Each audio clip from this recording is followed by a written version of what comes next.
inanmam. Yolumu çizdim ben, ardına bakmam. Kalbime saklı, gözlerimde kan. Geri dönmeyi istemem, aşkın yalan. Yalancısın aşkım, sana inanmam. Yıktın beni sen, düşüşteyim inan. Hani hayal kurardık ya seninle, mutlu bir yuva düşlerdik öyle. Beni bırakıp da gittin ellere. Sevmedin ki sen, güldürdün ele. Yalanmış hepsi, tamam kabul be. İstemiyorum seni, yeter yeter be. Yaşamayı haram ettin bana zindan. Gözlerinde yaş, ağlarım her an. Seni özlesem de sana kıyamam. Dokunma beline, uzak dur Bilal. Şimdi defol git benden uzaklara. Kimin umrundaki mutlusun şu an.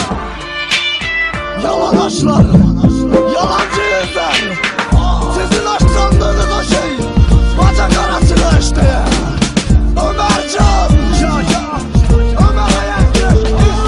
Kalbimin sol yanında bir sancı. Haykırsam hisseder misin acımı? Önceleri çok güzeldi be her şey. Şimdi bu kalbim yetim kaldı. Farz et yine ben geldim senenin. Bu kalp eskisi gibi seni yaşar mı? Duygusuzum evet, aşka inanamam. Dert çile içinde bu hayat bir yalan. Bıktım usandım ben yaşamaktan. Her günüm keder sanki bir dram. Izdırap içinde geçer bir günler. Bir gül gibi soldum yaşayamadan. Sevmek bir acıydı, sonum hüsran. Ağlarım her gece yok sesimi duyan. Yalan oldu geçtiğim, inan yalan. Yaşadığım hayatı bir gel gör paşam. Yoluma taş koyan birçok insan, hepsinde menfaat alay.